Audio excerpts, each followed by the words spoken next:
ধন্যবাদ। এর পর্যায়ে শুরুতেই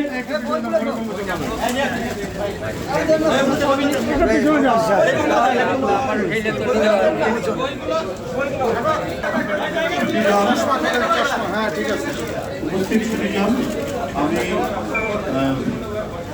একটি বই হৃদয় শহীদ জিয়া বইটি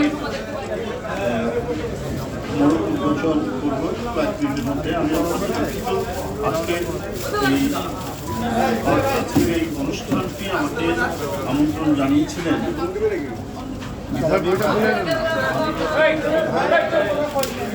মানে উত্তরের জন্য, কিন্তু দুর্ভাগ্যবশত আমার আরেকটি অনুষ্ঠান পাশেই, সেটি হবে একটি দৈনিক বার্তা, বাংলাদেশের সরকারি পত্রিকা ছিল তিনটি, একটি দৈনিক বাংলা, বাংলাদেশ টাইমস, আরেকটা রাজশাহী থেকে বের হতো দৈনিক বার্তা, যেটার আমি এখনো ট্রাস্টি বোর্ডের মেম্বার। তার একটি কর্মসূচি এখানে ছিল, ওভারল্যাপিং হয়ে গেছে। প্রধানমন্ত্রী যিনি আসার কথা ছিল উনিও আসতে পারেননি। আমাকে মাহমুদুল হাসান নিজামী ভাই আগেই বলেছিলেন যে এখানে আসার জন্য এই অনুষ্ঠানটি সামহাও মানে ক্ল্যাশ হয়ে গেছে টাইমে। তারপরেও আমি মনে করি যারা বইটি লিখেছেন তাদের সম্পর্কে আমার তেমন একটা যে ধারণা নেই।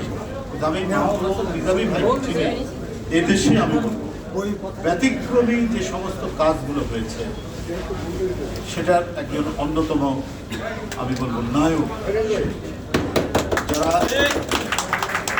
রাজনীতির সাথে জ্ঞানকে যুক্ত করতে চান এবং সেই রাজনীতিকে আরো স্বচ্ছ আলোকিত করার জায়গা, তাদের মধ্যে তাকেই আমি পেয়েছি, মাত্র কয়েকজনের মধ্যে তাকে আমি পেয়েছি।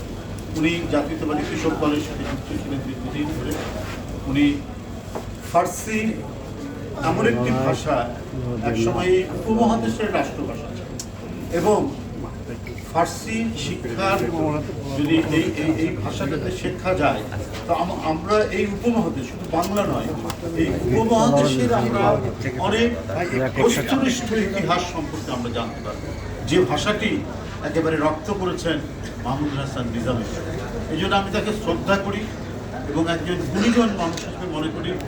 যে বিখ্যাত কবিদের নাম আমরা ছোটবেলা থেকে শুনে এসেছি, তাদের নানা কাহিনী এবং কাব্যের সাথে আমরা তার অনুদিত কাব্যের সাথে, কারণ ফার্সি জানতেন আমাদের জাতীয় কবি কাজী নজরুল ইসলাম, তার কিছু অনুদিত কবিতা এবং আরও অনেকে জানতেন। এই কারণে যে ফার্সি একসময় এদেশে পাঠ্য ছিল এবং আমাদের যে লেখাপড়া স্কুল কলেজে ফার্সি শিখতে হতো, বাধ্যতামূলক এটা শিখতে হতো। এমনকি ইংরেজরা আসার পরেও বিভিন্ন, এমনকি গ্রামীণ স্কুল কলেজগুলোতেও ফার্সি পাঠ্য ছিল এবং একজন মৌলবী শিক্ষক থাকতেন যারা ফার্সি এবং আরবি। অথচ আমরা ক্রমান্বয়ে এই ভাষাটিকে আমরা মানে পরিত্যাগ করেছি, কিন্তু আমাদের জাতীয় স্বকীয়তা জানার জন্য এটা অত্যন্ত গুরুত্ব ছিল, যেটা মাহমুদুল হাসান নিজামী এই কাজটি করে যাচ্ছে, নিরন্তরভাবে করে যাচ্ছে। থেমে নেই।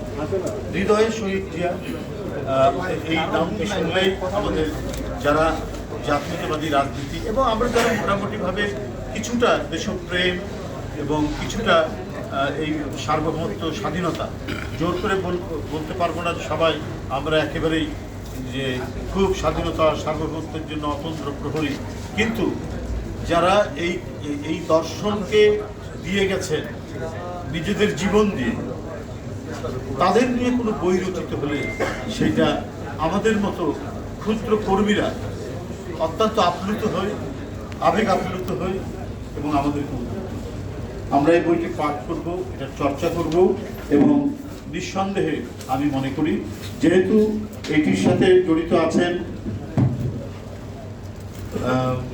মাহমুদুল হাসান নিজামী সাহেবের মতো মানুষরা আছেন, এখানে আমার আরেক ভাই, যার ভাইয়ের আত্মদানের মধ্যে আমরা 90-এর আরেক স্বৈরাচারের বিরুদ্ধে আমরা বিজয়ী হয়েছিলাম, তাদের আত্মদানের শহীদ জিয়াদের বড় ভাই, ওনারা যেখানে যুক্ত আছেন, আরও অনেক গুণী মানুষ আছেন, হয়তো সবার সাথে আমার পরিচয় না, নিশ্চয়ই তারা যে বইটির সাথে যুক্ত আছেন এবং আমাকে আমন্ত্রণ জানিয়েছেন, তারা নিশ্চয়ই আজেবাজে কোনো লেখক বা বইয়ের জন্য বলবেন না।